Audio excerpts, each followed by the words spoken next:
पुराने समय में ज्ञान संपन्न गुरु और योग्य शिष्यों को बहुत ही सम्मान की दृष्टि से देखा जाता था। कुलीन राजघरानों और ब्राह्मणों के पुत्र शिक्षा प्राप्त करने के लिए गुरुकुल और आश्रमों की शरण लिया करते थे। महाभारत काल में आयोधधौम्य नाम के एक ज्ञान संपन्न ऋषि रहा करते थे। उनके 3 प्रधान शिष्य थे, आरुणि, उपमन्यु और वेद। इनमें आरुणि पांचाल देश का रहने वाला था। उसे उन्होंने एक दिन खेत की मेड़ बांधने के लिए भेजा।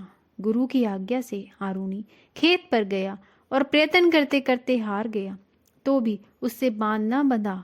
जब वह तंग आ गया तो उसे एक उपाय सूझा। वह मेंढकी की जगह स्वयं लेट गया। इससे पानी का बहना बंद हो गया।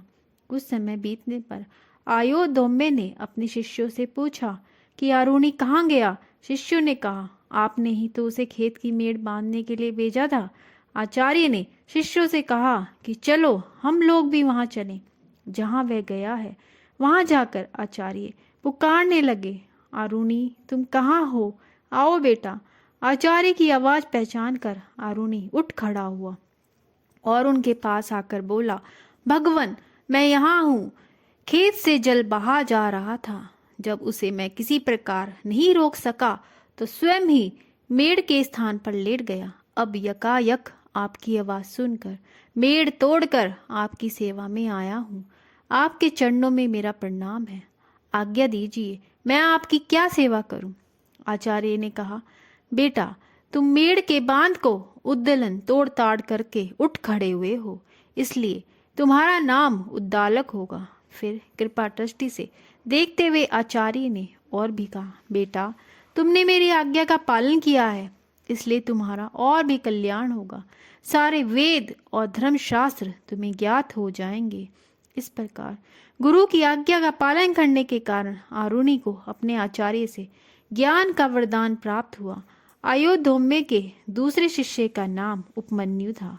आचार्य ने उसे यह कहकर भेजा था कि बेटा तुम गौओं की रक्षा करो। आचार्य की आज्ञा से वह गाय चराने लगा। दिन भर गाय चराने के बाद सायंकाल आचार्य के आश्रम पर आया और आचार्य को नमस्कार किया। आचार्य ने कहा, बेटा तुम मोटे और बलवान दिख रहे हो, खाते पीते क्या हो? उसने कहा, आचार्य मैं गाय चराते समय गांव में भिक्षा मांगकर खा पी लेता हूँ। आचार्य ने कहा, बेटा मुझे निवेदन किए बिना भिक्षा नहीं खानी चाहिए। उसने आचार्य की बात मान ली और दिन भर गाय चराते समय उसे जो भी भिक्षा मिलती वह आचार्य के चरणों में समर्पित कर देता और आचार्य उसे रख लेते, लेकिन उपमन्यु को कुछ नहीं देते। एक दिन आचार्य ने कहा, बेटा मैं तुम्हारी सारी भिक्षा ले लेता हूँ, अब तुम कहाँ से खाते पीते हो? उपमन्यु ने कहा, भगवन मैं पहली भिक्षा आपको निवेदित करके फिर दूसरी मांग कर खा पी लेता हूँ। आचार्य ने कहा, ऐसा करना अंतेवासी गुरु के समीप रहने वाले ब्रह्मचारी के लिए अनुचित है।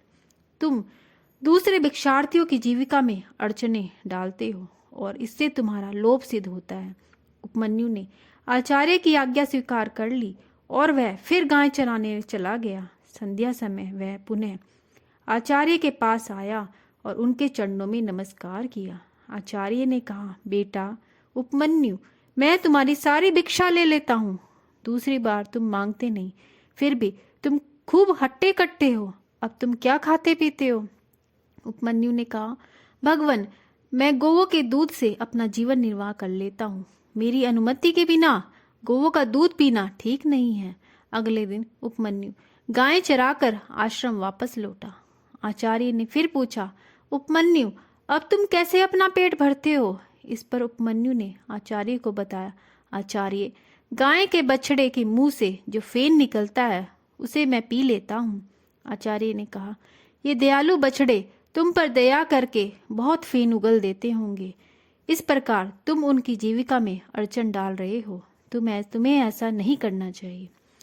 इस प्रकार आचार्य ने उपमन्यु के भूख मिटाने के सारे रास्ते बंद कर दिए जाने के कारण उपमन्यु ने आँख के पत्ते खाकर भूख को मिटाना चाहा, परंतु आँख के पत्ते खाने के कारण उसकी आंखों की ज्योति चली गई। अंधा होकर वह वन में भटकता रहा और एक कुएं में गिर पड़ा। और जब सूर्यास्त हो गया, परंतु उपमन्यु आचार्य के आश्रम पर नहीं आया। आचार्य ने शिष्यों से पूछा, उपमन्यु नहीं आया? शिष्यों ने कहा, भगवन, वह तो आपकी आज्ञा अनुसार गायें चराने गया था, परंतु अभी तक नहीं लौटा। आचार्य को चिंता हुई और वह अन्य शिष्यों के साथ उपमन्यु को ढूंढने निकल पड़े। वन में आचार्य धोम्य और सारे शिष्य जोर से चिल्लाने लगे, उपमन्यु, तुम कहाँ हो? आओ बेटा। आचार्य की आवाज पहचान कर वह जोर से बोला, मैं इस कुएं में गिर पड़ा हूँ। आचार्य ने पूछा कि तुम कुएं में कैसे गिरे? उसने कहा, आँख के पत्ते खाकर मैं अंधा हो गया और कुएं में गिर पड़ा। आचार्य, तुम देवताओं के चिकित्सक अश्वनी कुमार की स्तुति करो, वे तुम्हारी आंखें ठीक कर देंगे। गुरु की बात मानकर उपमन्यु ने अश्वनी कुमार की स्तुति की। उपमन्यु की स्तुति से प्रसन्न होकर अश्वनी कुमार उसके पास आए और उपमन्यु को पुआ देते हुए बोले, तुम ये पुआ खा लो। उपमन्यु ने कहा, देववर, आपका कहना ठीक है, परंतु आचार्य को निवेदन किए बिना मैं आपकी आज्ञा का पालन नहीं कर सकता। अश्वनी कुमारों ने कहा, पहले तुम्हारे आचार्य ने भी तो हमारी स्तुति की थी और हमने उन्हें पुआ दिया था। उन्होंने तो इसे अपने गुरु को निवेदित किए बिना ही खा लिया था। तुम भी यह पुआ खा लो। उपमन्यु बोला, देव, आपकी बात सही है, परंतु फिर भी मैं अपने आचार्य को अर्पण किए बिना यह पुआ नहीं खा सकता। उपमन्यु के इस प्रकार कहने पर अश्वनी कुमार उस पर अत्यंत प्रसन्न हुए। तुम्हारी इस गुरु भक्ति से हम अत्यंत प्रसन्न हैं। तुम्हारे दांत सोने के हो जाएंगे और तुम्हारी आंखें ठीक हो जाएंगी। तुम्हारा कल्याण हो। इस प्रकार अपनी आंखें वापस प्राप्त करने के बाद अश्वनी कुमार से विदा लेकर उपमन्यु आचार्य धोम्य के आश्रम में पहुंचा और उन्हें पूरी घटना विस्तार से बताई। आचार्य उपमन्यु की इस प्रकार भक्ति से अत्यंत प्रसन्न हुए। अश्वनी कुमार के कथनानुसार उनका कल्याण होगा। तुम समस्त वेदों और धर्मशास्त्रों के ज्ञानी बनोगे। इस प्रकार उपमन्यु ने अपने आचार्य से ज्ञान और आशीर्वाद प्राप्त किया और धन्य हुए। अगर आपको ये वीडियो पसंद आए तो इसे लाइक और सब्सक्राइब ज़रूर करें।